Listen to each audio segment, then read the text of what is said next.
Thank you, Cliff. That was really great. And again, he'll be here all conference and presenting it this afternoon. He mentioned that he has a grant from IRI to do research. That's part of the pilot program where we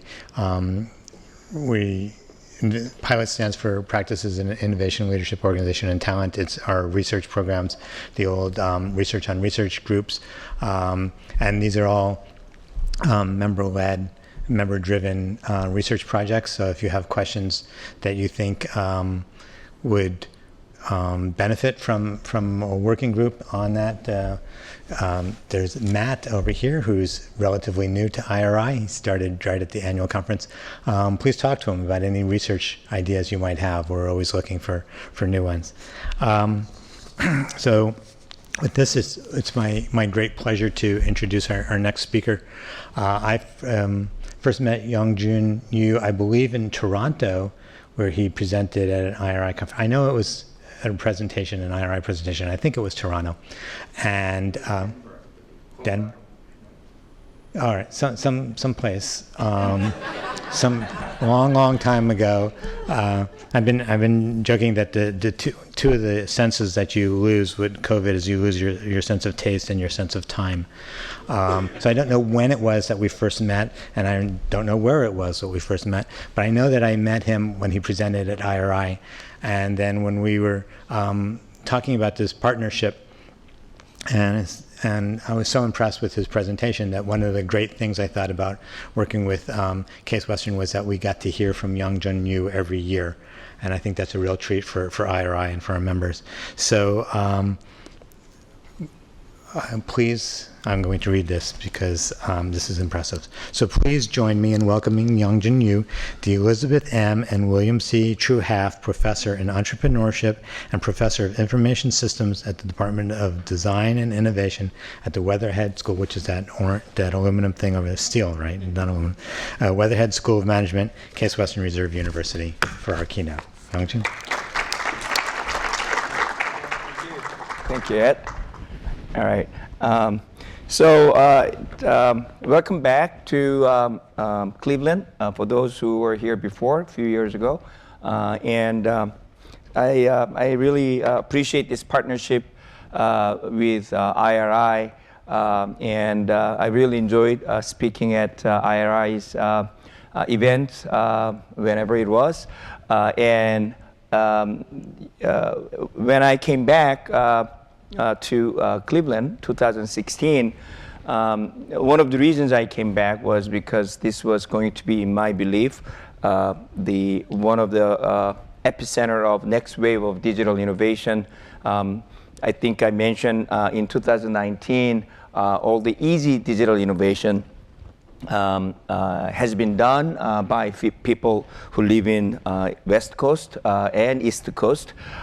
These are digital innovations that mostly live on flat screen, but then digital innovation has to come out of the flat screen and move into the real world. And this is where real worlds are being made, and if we're actually going to influence the world and the way we actually live using technology, digital technology, this is a place where you have to be. A lot of my friends were wondering, like, why the hell are you going to Cleveland? You're a digital guy, you should be somewhere else. And I said, no, this is exactly where you should be. I think you heard from our dean, who conveyed the same excitement and the message. But when I came back and I said we need to work with real world companies, and immediately I knew who we should reach out to. So I reached out to Ed and Lee, and we discussed, and that's how this conference began 4 years ago, and this is 4th year.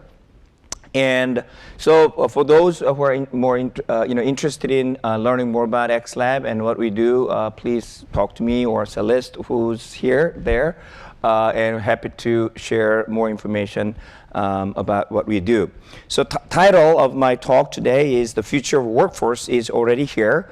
They're unevenly distributed, right? So it is William Gibson's famous quote that everyone loves to adapts for whatever context they have, talking about future.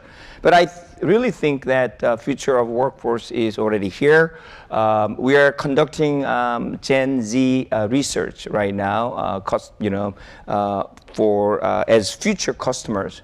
But you realize that they are already in your workforce. And one thing that is unique about Gen Z is that they are truly digital native generation, first digital native generation. They never seen a single moment in their lives where there is no computer, right? They were born right into the world where everyone was basically using computers. Mosaic was already there, internet browser and e-commerce was already there, and they're truly digital native. They don't even think about digital being particularly interesting. They actually find we are learning the nature is a lot more interesting than digital because they are so immersed with the digital technology. They don't actually make any distinction between digital and non-digital world. There's something interesting. So you already hire those folks, and then many of your traditional, existing workforces are manufacturing companies are pretty technically savvy. So how do we actually make sure that we could leverage these people and creating change so that you can continue to move beyond? So welcome back one more time for those who are here, as well as particularly those who are here, right? It's great to be, even though, I'm a digital person, I think there's something about getting together in person. So a lot has happened since we met last time virtually last year. Well, Elon Musk bought and or thought about buying and not buying and now buying, and then now Twitter says no, and well, that was just a joke. I thought that what would be the most violent event that took place other than war and COVID, and so I thought this was a humorous start.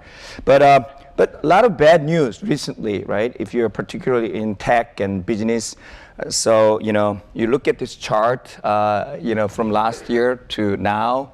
Pretty depressing. We all know that we will have to work extra few more years before we retire, before this thing recover. The other thing here, right? So Facebook made a history by a company who lost single most, largest amount of value in a single day, right? They lost $250 million, $250 trillion in a day. It's pretty amazing that they could lose $230 billion in market value in a single day. And he just recently announced that they're not going to make any money in metaverse, where they're putting a lot of money into it now. So not a happy day for Silicon Valley or digital native company. Netflix, another digital darling, digital native company that we love to talk about. They're not doing quite well. And in fact, their flywheel stopped, and now finally they're moving into the old model, the legacy media companies model, which is advertisement. Now, anyone who knows anything about Netflix would suspect that their advertisement model will be quite different than what we used to see. So I think actually it'll be interesting to see what they actually do with their advertisement. I have spoken to some folks in that space, and they think it'll be pretty interesting.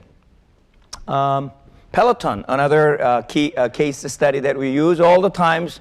I mentioned it in my earlier keynote, and again, another company that is struggling. Yesterday, Wall Street Journal actually talked about how the co-founder is constantly getting margin calls from the banks, where he borrowed money using his stock as a collateral. And it's pretty sad looking at that loss and what happened and what is going on here. And does that mean that digital has ended? I would argue that it is not really has ended. Actually, we are now getting into more serious phase. And some of those, easy models ran its course. Competition is coming in. There are some stories like a Peloton, simply that even if you have a great idea and great business model, your operational competency matters. You need to manage inventory, for example, prediction of demand, understanding the total addressable market is important. I think some of these examples actually illustrate some of the basic management principles do matter, even if you are digital first company. But Amazon just announced that they're spending $4 billion acquiring healthcare, very traditional healthcare provider. I mean, it's not very traditional, but very traditional vertical. And it's a brick and mortar business, and One Medical is. And if you listen to Andrew Jassy, CEO of Amazon, you can tell they are very serious actually moving into healthcare, and they're going to disrupt this market. So how are they going to disrupt this market? Take a look at what happened to the logistics industry.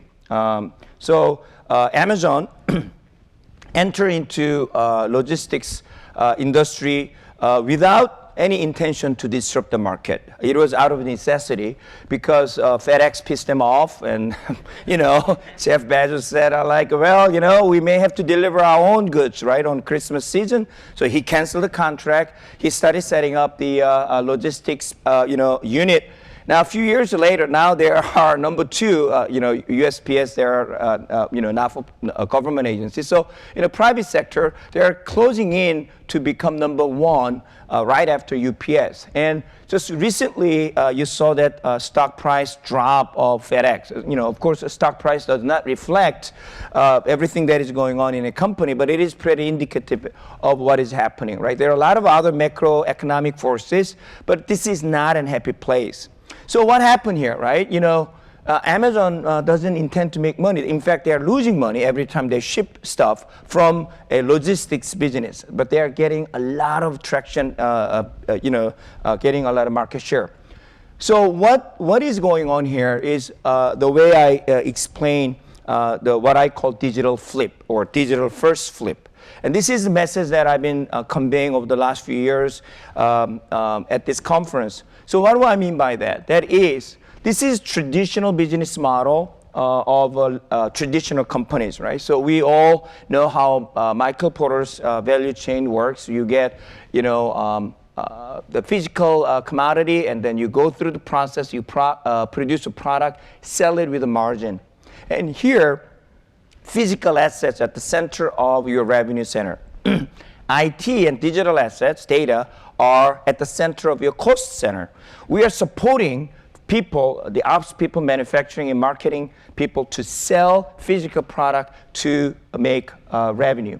And we supposed to control our cost. What is happening here is that now the companies are thinking, okay, maybe we should leverage our digital asset as a source of revenue. And then we need to actually think about our physical asset as potentially cost center or a secondary revenue center. In the case of Amazon Logistics, the logistics business, they do not intend to make money. They're simply, cost of doing business from Amazon's perspective. Amazon's primary revenue center is Amazon Prime. So from their perspective, keeping the promise of delivering goods for the Prime members within a day or two through their logistics is the primary focus.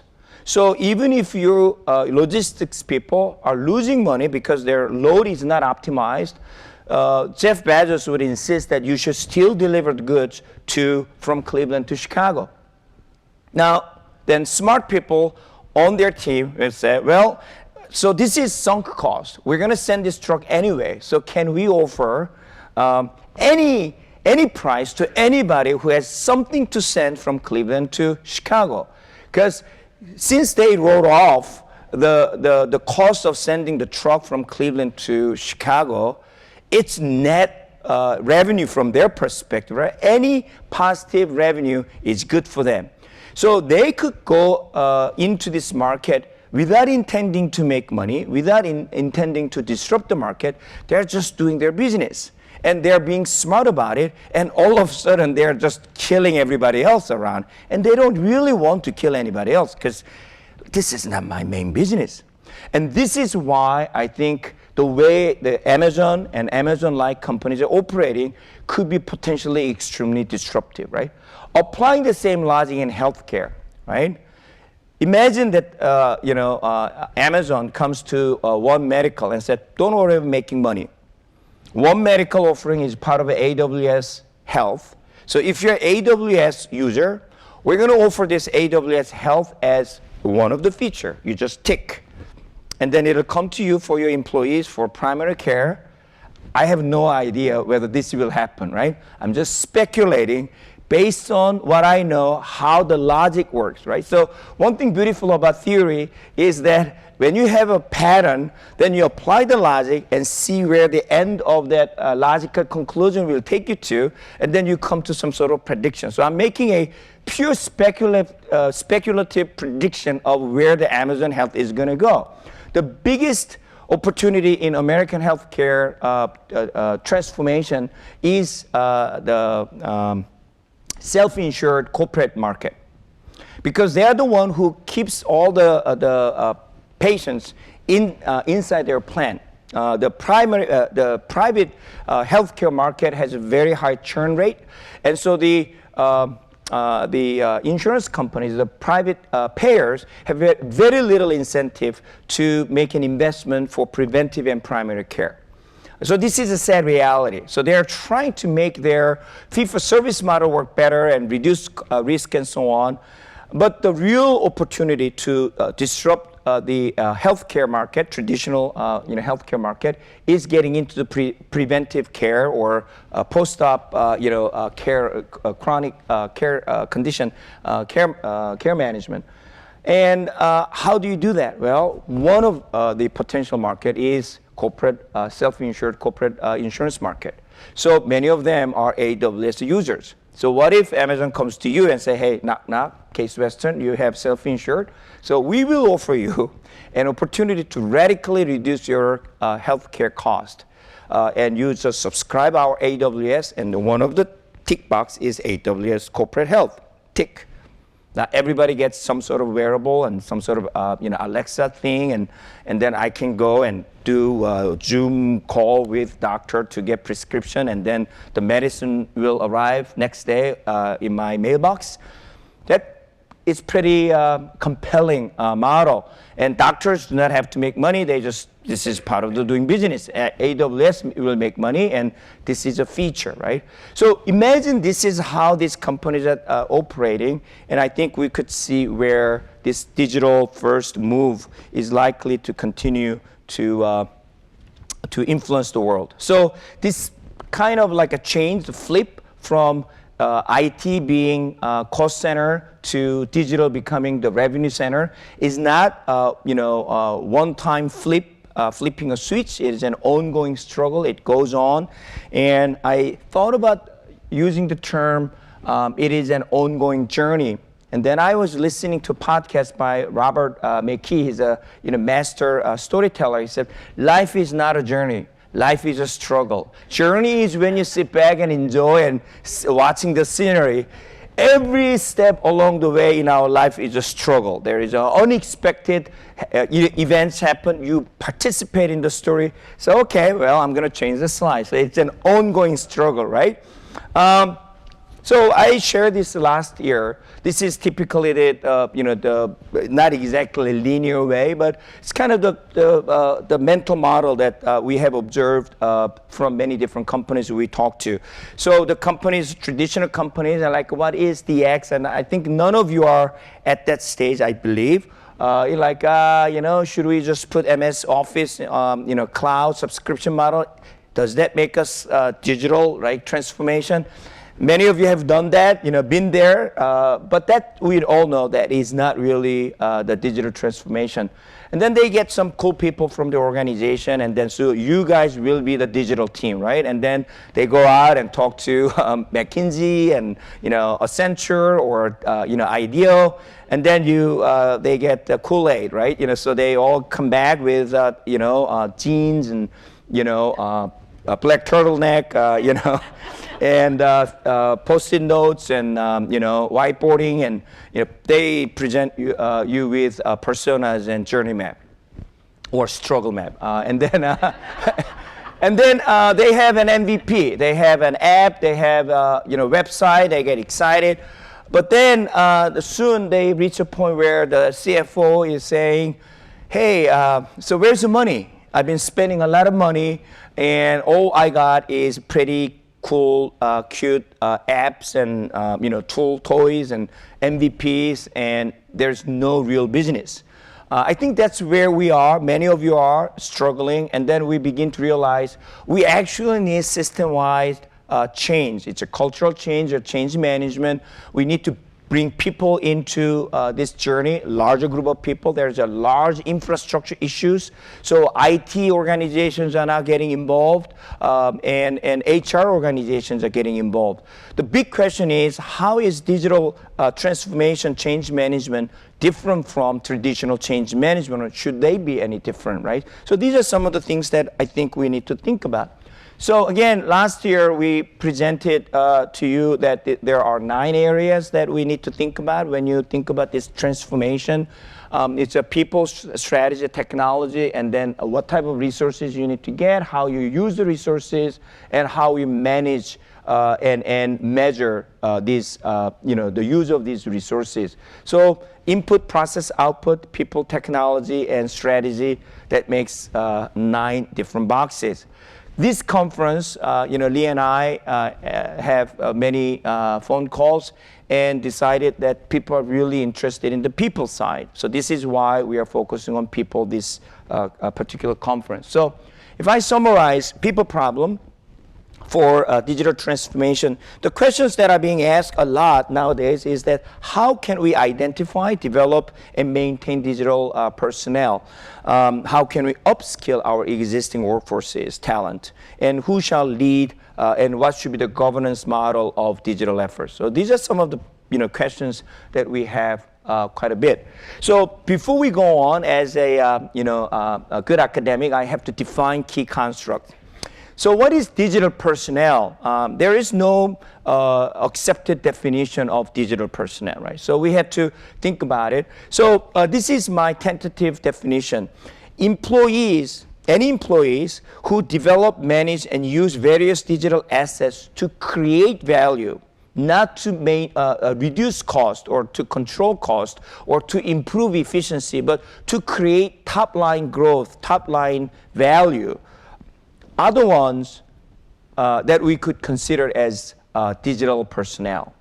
Now that includes properly focused, oriented IT personnel, because in my view, without corporate IT seriously getting involved, digital transformation, it's not going to succeed. But there are enough IT personnel who do not share the mindset, then I would not consider them as digital personnel. They are still traditional talent. They may be great in coding, they may be great in managing data assets, but they don't think like growth-oriented mindset. They don't have that mindset. So how do we change them? But then how do you bring others into this mindset? So you're confronted with different challenges, right? If you have a technical folks, IT folks who actually know a lot about digital technology, a lot of what you're going to do is changing their orientation, right? Can we actually use technology, the digital assets and IT in all that, in order not just to make our internal process better, but to grow the company, to grow the revenue? Some people just outright, I'm not interested in. That's not the career that I chose. That's a high risk. I'd rather be in a more controlled environment where I know what I need to get. Cybersecurity, put firewall and manage my server is perfectly fine place for me to be at. That's fine, right? But there are people who really want to be involved in real business, right? Coming up with new revenue model, and how do I deploy the assets that we have in order to support mainline business to grow their top line. So I think that's how we should think about it. But for those who are not in the traditional IT world, you got to give them some basic training. You got to bring them to the digital world. You need to give them digital competencies. So you really need to think about two different sets of challenges. Now then you have a Gen Z who are digital native, so you may need to provide them more mundane management orientation to bring them to your digital personnel sort of portfolio. So these are some of the different ways to think about it, just having a clarity of what you mean by digital personnel when you go and talk to your HR folks. And I've have not seen any organization that have very clear operating definition of this very key construct, which is what we mean by digital personnel and who are they. So in my view, I think digital talents must have mindset and skills and competencies. I know that we are going to talk about throughout the conference both mindset aspect as well as the competencies aspect. Again, I mentioned already those technical people who know a lot about technology may need to be emphasized on the why side. Why we have to change the way we use technology. Why we are focusing on user experiences, not necessarily the technology features and how fast that software runs and so forth. And then how is some of those folks who do not actually have basic digital competencies. Oftentimes when I go and talk to companies, when they talk about digital gap, digital talent gap, they often focus on how side. Much of the conversation is training on data analytics, design thinking, agile method, UX design, and CX, and product management, and business model. These are typical topics that we hear, and then we'll be happy to help you to create some of the programs that we know how to teach. So we can do that. But my also experience is that people who know how to do this without understanding why they have to change the way they behave are not going to actually change their behavior, even if they know how to do it. Give them agile method does not mean that they will actually think like Amazon folks or Netflix folks doing real agile. They may pretend to do agile, but they really do not know why I'm doing agile, and they actually do not have a reason to do agile because their offering, as Jerry mentioned earlier, right? The offering has not changed. So why do I have to change? I don't understand why I have to use the tool. So these are, I think, very important issues that we have to think about, and then we have to have a clarity in terms of what is our key focus. So overall, the challenge that we are facing is that how are we going to overcome the talent debt? We talk about technology debt.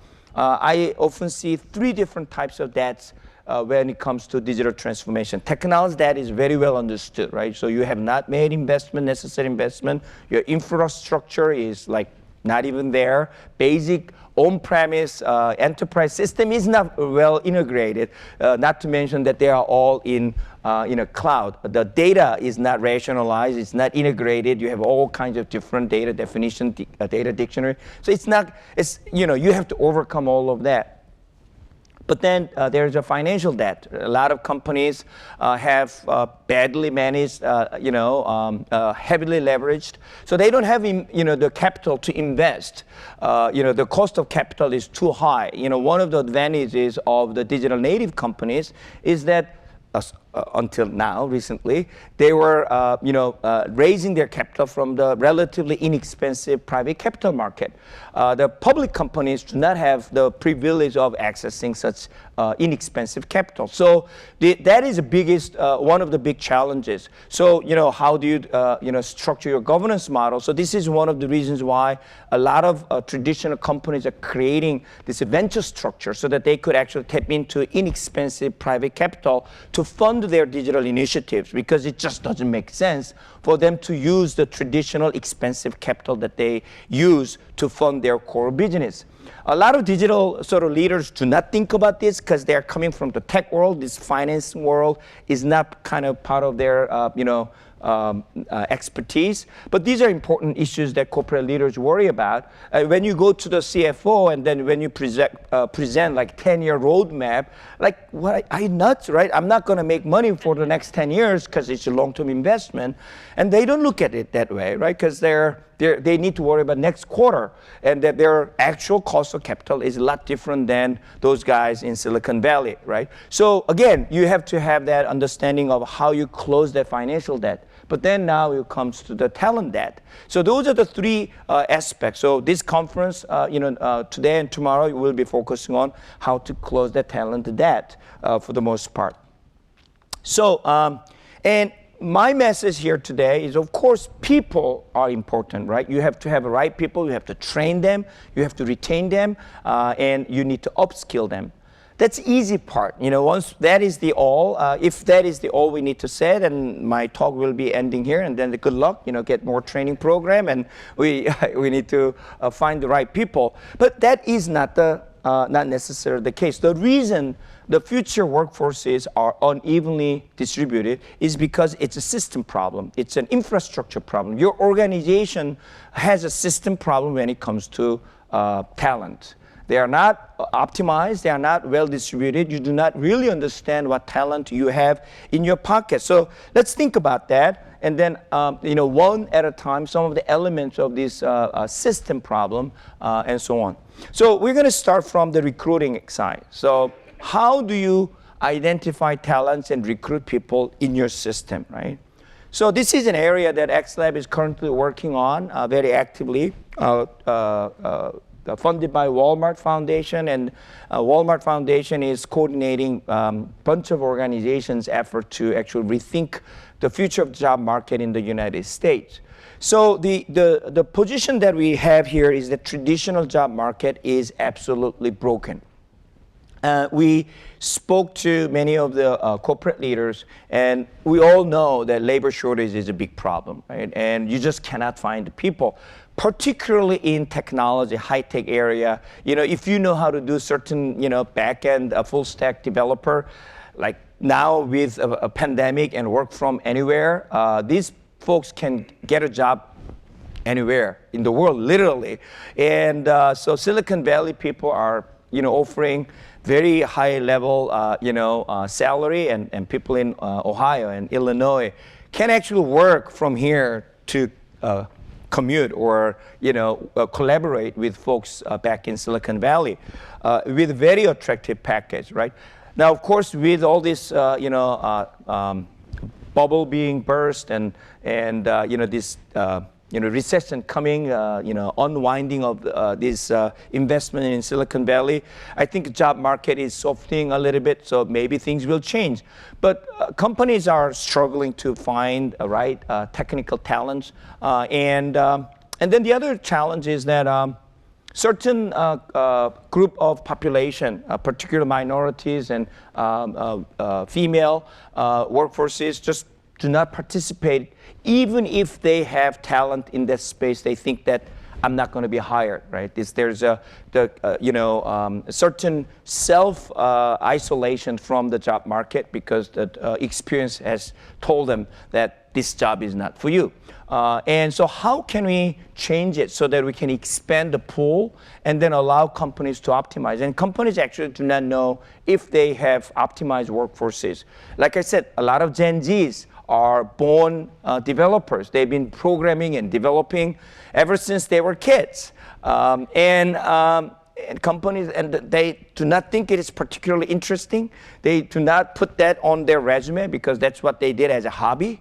And then they are hired as a marketing associate. And they didn't know that their little, coding experience actually can be applied to their job, role that they play in their corporate world. And they didn't bother to indicate that in their resume. So you actually have no idea what kind of talent you have, what kind of skill set you have in your workforces, and you are under-optimized in terms of allocating those talents. So how can we do that? So this is traditional job market, right? So you have a very high level attributes of an individual who graduated from Case Western Reserve University, computer science, and you have a bunch of courses that make no sense to you or outside people, right? We have no idea what they learned from that course. Operating system design, like, okay, what did you learn from that course, right? Algorithm design, like a computer programming, web programming. So these are like a very high level description of the knowledge that we teach, right? And then we have a student's name, and sometimes you can infer their gender and age and, and so forth. And that's all you get. And then maybe you have a resume and they're, like self-declared skill sets. I know how to do Python. Well, there's like miles of variance between really good Python developers and then someone who knows how to spell Python.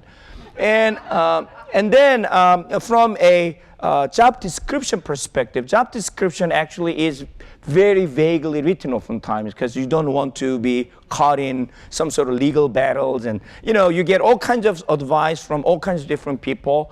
So you're sending very vague signal. It's occupation level description. Sometimes it says like these are the skill sets we want, but it's all of the map. You have like 20 different skills, and you're looking for unicorn, and it really doesn't tell anybody what they're looking for. So at the end, this market is really not functioning. So this market requires demand and supply, and demand supply comes when there is a clear signal.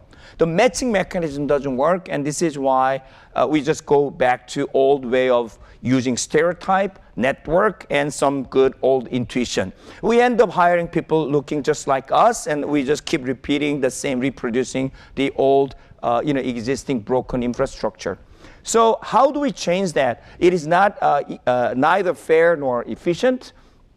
And what we need is a new labor market or the system that is granular skill-based signals that both demand and supplier are exchanging. So what does that mean? That such a system requires scalable, personal, granular, inclusive, efficient, interoperable, decentralized, meaning that the individual should own their credentials. So if you provide as an employer on-the-job training, if you have certain record of getting a lot of projects done, it's all internal.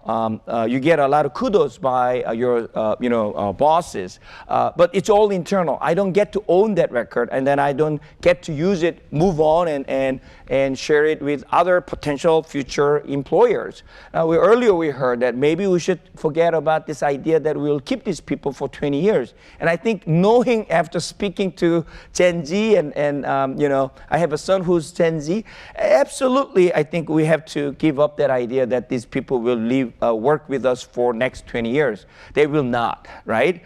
They will only, if you're lucky, will stay with you for 5 years, and then they will move on. And then the idea is that you will have to replace them with somebody else, hopefully better. And this is going to be a very fluid marketplace. So you better be participating in such a marketplace. You want to attract people to come to you and say, that company actually allows me to keep all my record. So I want to go there and build myself. And then I may stay there or I may move on. But this is how you're going to create this fluid marketplace, right? So I believe that decentralization, data ownership of your credential is not only an ethical issue, but also a very smart decision that company needs to do. Privacy preserving. Nobody needs to know that I'm looking for a job. Like LinkedIn, I'm looking for a job. If you're already working for a company, that would be really, really bad, right? So, as you share your credentials in a way with other folks who are looking for a job and opportunities, it has to be privacy preserving, verifiable. Like you claim that I know how to do Python programming, show me. What program have you done? Which institution have you gone to? And it has to be fair. What I mean by fair here is that those who provide training and credentialing, whether it is employer or schools or non-for-profits, should get something back in return so that they can continue to provide such value to the system, right? So you cannot simply just create a completely the user-centric employee-based system because then the other institutions will not participate in the ecosystem, right? So these are some of the big challenges we are looking at. We are going to see if we can actually deploy such system end-to-end in a small ecosystem. And I believe that the biggest challenge that we are going to face is these legacy systems that we have in the corporate world, HR systems and ERP systems and student information system from the university. How do we make these systems interoperable so that they can actually move data between different ecosystems? Big issue, but I think the companies need to begin to recognize there are ways that we can use technology to think about how to identify talents, allow people to curate their talents and credentials that they could actually express and use to get promoted, to get recognized, to be developed, further invested on. So these are some of the important issues I think we need to consider. The second area, so you hire people, but now you actually need to develop them. So how we actually think about developing these people in-house. The mature digital-first firms have a well-established career path and talent development system dedicated to digital personnel throughout the firm. Very few companies actually have a digital personnel development career path, a ladder.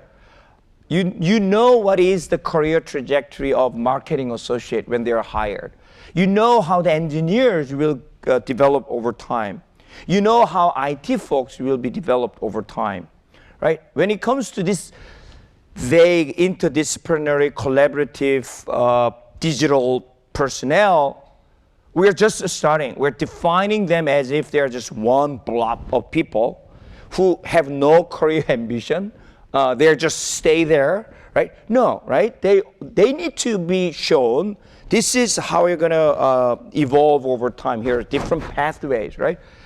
Companies need to consciously put efforts to show what is their next move in their career, whether inside a company, outside company, so that they say, I like to do that, right? And it is critically important for people to think about it, right? This is how you unleash these hidden digital talents in your organization, or unleash people to say, yeah, I'd like to pick up that Python course and data analytics course, because now I can see where I'm going to go next, right? I'm not going to be stuck in this particular engineering career, which I may not like to do for the rest of my career. So what's in it for me? Show me what is my next move. I think it is super critical. And this is not necessarily technical conversation only. You have to involve HR folks, development people, sit down seriously, invent new categories of a career ladder so that you could actually roll it out system-wide so that people say, oh yeah, now I know what I'm going to do next, right?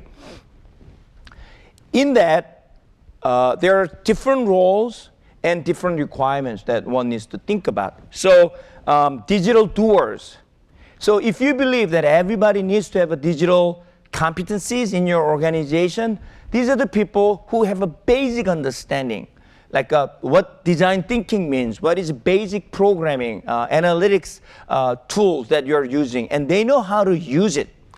They do not necessarily need to know when I use certain tools, but when they were told they can do this. These are doers, right? Basic competency level. Then we have digital managers. So these are the people who need to know when should we use which tool. And then they can tell, hey, here we are doing this phase, so we're going to use this tool, and that's how we're going to actually structure this project. This is the goal. Right? So this is digital managers, one level up. The next one is digital architect. So these are the people who can actually put together a pipeline of projects, thinking about what is the overall portfolio of our digital project initiatives with a growth mindset, right? Revenue-oriented sort of mindset. This is how we're going to take our company from where we are. We're doing digital just to, save money, and maybe we kind of like do some pilots, but now we're going to actually set up the, business division where we actually create a new way of generating revenue in a sustainable way, and then this is how we're going to actually think about it. So this person actually is architecting their entire roadmap in a way, right? The last one is what I would call digital champion. So these are the people who will actually either the senior management themselves or advising senior managers to tell them where they need to go. So this is like, what is the right goal? What is the right opportunities that we need to think about? And this, you have to have a sensibility of the emerging technologies and overall competence and capabilities and product portfolio of your company, and then begin to think about where they need to invest on and how and where. So these are some of the different categories of roles, and I believe that the companies can basically use something similar. It doesn't have to be exactly this 4 level. Maybe you have 5 different levels, or 3 different levels. But you need to begin to map these different levels of responsibilities and expected capabilities, so that you can create this career path for your folks. So this afternoon, we have a case study between Goodyear Tire and our colleagues at Case Western Reserve University, where we actually design a program together in a very collaborative way. They're rolling out, we hope we'll launch the program next year, first quarter or second quarter. And they will be actually sharing the process of designing such a program, what's the intent of the program, and why we did the way we did it. We believe it is quite unique in this space. I'm not going to spoil their presentation. All I can say is that if you can, go ahead and watch their presentation, because I think there's a lot to learn. The second one is tomorrow's keynote presentation by my colleague, Catherine Broman. So she has been working with a lot of North American companies for leadership development and talent development, and doing a lot of surveys on talent gap, digital talent gap. So I think she's going to share those stories. Now, you have people that you hired. You're training them, you're developing them, but now you have to change the way they actually work. Work practices matter, right? And this is, I'm going back to my earlier argument, that you need to deploy digital skills, not only how, but knowing why and what they're working on. Changing why and what is essential in unleashing the training that you provide to them on how. Without these two, people will not change their behavior, in my opinion. Oftentimes, leaders come in and ask people to do certain things without convincing them that this is the reason why we make a change, my change. Right? So these are some of the challenges that we have to understand. So often employees are asked to use new digital skills only to do the same task that they've been doing all along, and they wonder why. And then we blame them. We blame the culture and blame the employee's attitude. So my message to you is, let's stop blaming our people, but actually let's design our work better, our value offering better, right? Let's give them a reason to act differently, and let's see what happens, right?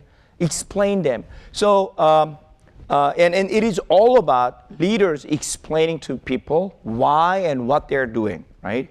What here is our new value offering. We're doing something very different. This value offering means that we need these skills. The reason we're offering this value is, here's why. Our mission has changed. Our landscape, competitive landscape has changed. The reason that our company exists in this world has shifted because of the changes in the macro environment. So these are very important leadership articulations that you have to do. So, at this conference, think about a challenge of one German manufacturer, Porsche. So they've been making, arguably, the best sports car, perfect sports car for centuries, or not centuries, decades, right? They haven't really changed the design. And all of a sudden, they said, we got to change. They have a competition. Tesla is coming in, and then Tesla, the people who used to buy Porsche are considering switching their brand. Unthinkable, never happened before. And like, oh my God, we got to change. So they change the way they work. That's the case study that you're going to hear from Porsche tomorrow. So again, it's all about giving people to change their behavior, and then they will learn. They will acquire necessary skills. Managers will go out and hire people, and then those skill sets will stick.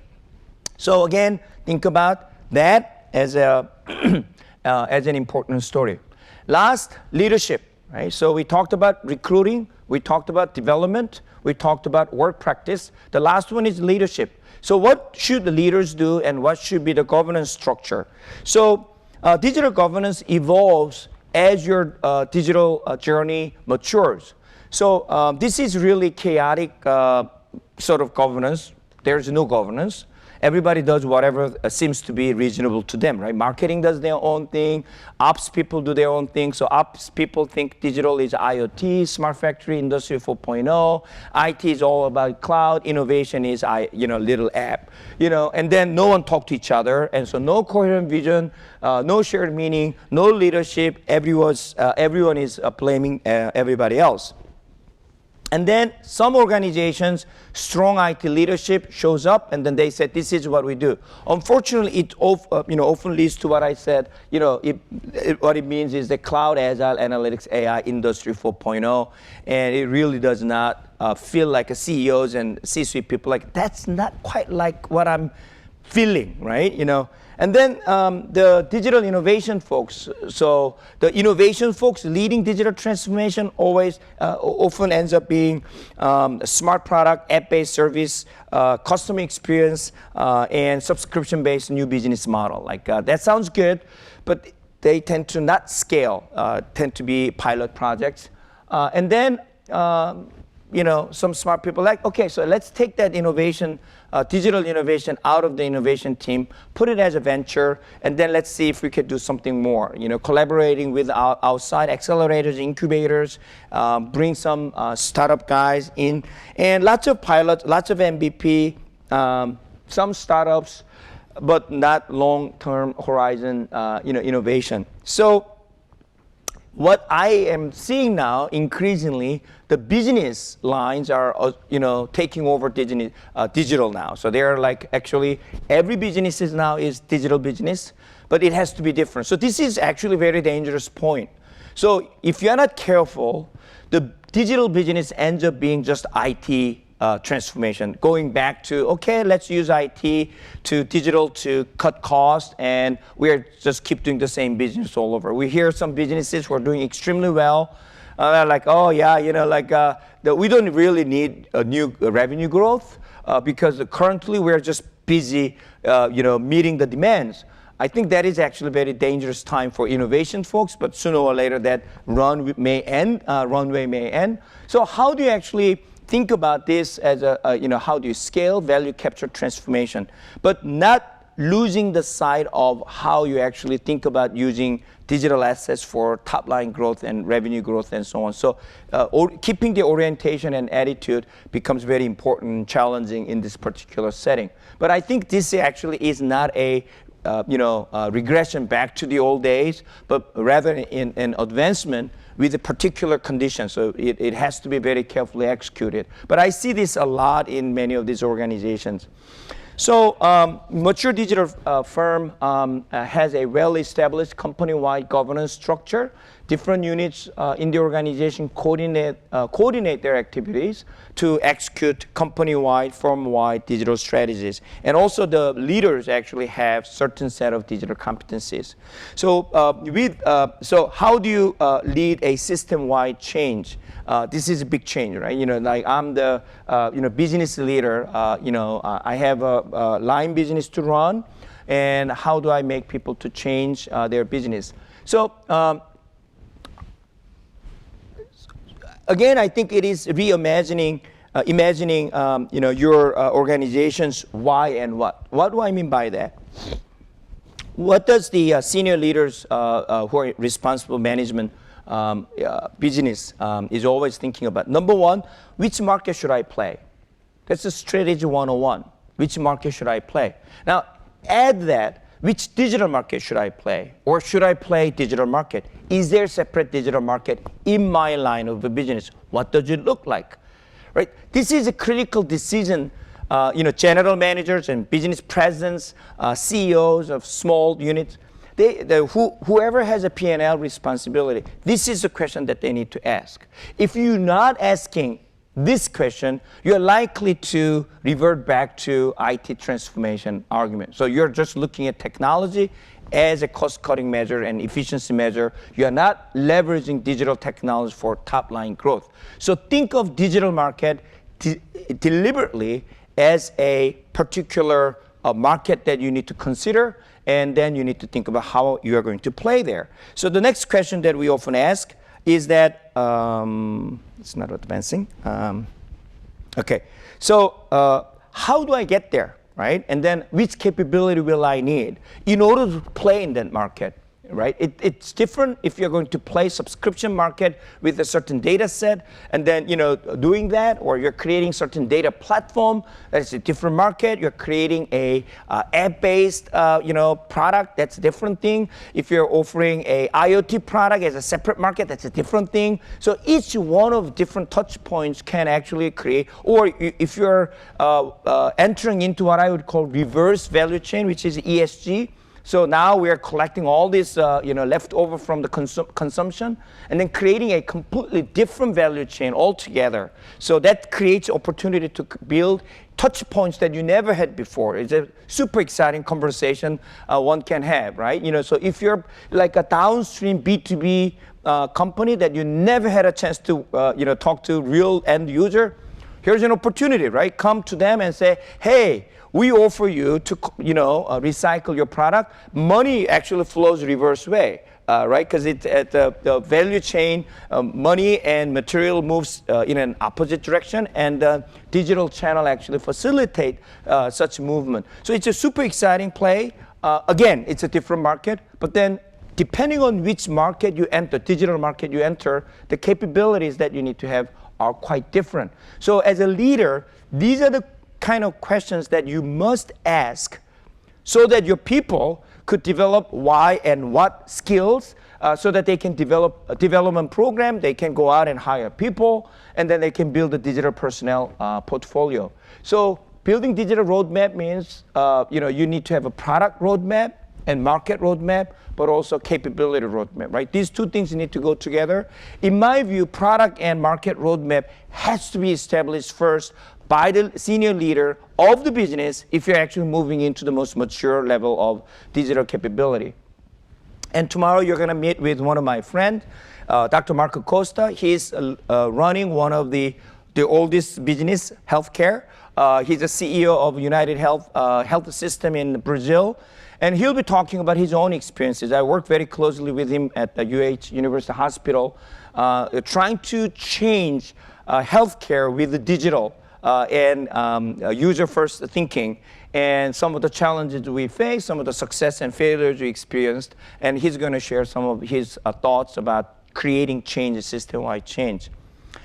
So that's all I have. The problem of keep speaking at your conference or our joint conference is that I running out of a new idea. So I think hopefully this was useful for you to think about what you will focus on throughout the next 2 days. And if you have any comments, questions, if you have time, happy to do that. Or take 5 minutes. take minutes, yeah. So there's microphones here. One question I would appreciate it if you use the microphone, so people online can hear you. They can't hear me right now. So, 5-minute question. Great 5-minute question. Thank you. Thank you. If not, we can. Sure.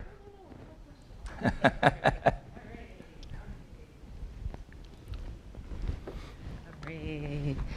All right, so I have a couple questions about how certain information is received. So in particular, around leadership, how, in your experience, are leaders embracing this idea of reimagining their organizations?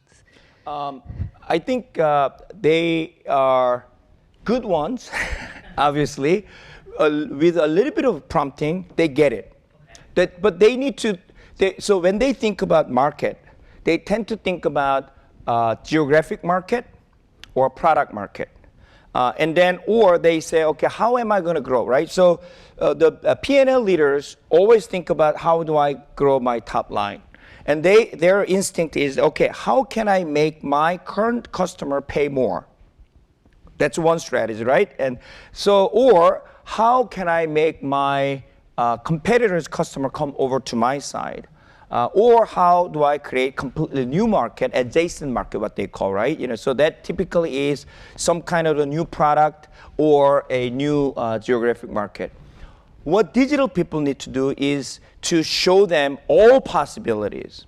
By having digital means that my existing customer may pay a little bit more each and every time they buy my product. Or I can use digital offering to bring my customers back, you know, from another side to over here, right? There is a distinctive digital offering that makes my customers of my competitor want to come to my side, right? But then I think the most interesting one is there platform play? Is there subscription play? Is there some sort of new market that they do not necessarily think naturally? That's the harder part in my experience. So, yeah. All right, one more. Okay, this is a question about developing the talent pipeline. So when I looked at the slide you had, I think it was about the how, the why, the mindset, and then the how, the competencies. And so, you know, just from my experience, I developed a lot of the competencies, but I did it on my own, right? So even when I worked in industry with Accenture and IBM, a lot of those things I got on my own. They weren't necessarily offered. And then the same way with the why mindset.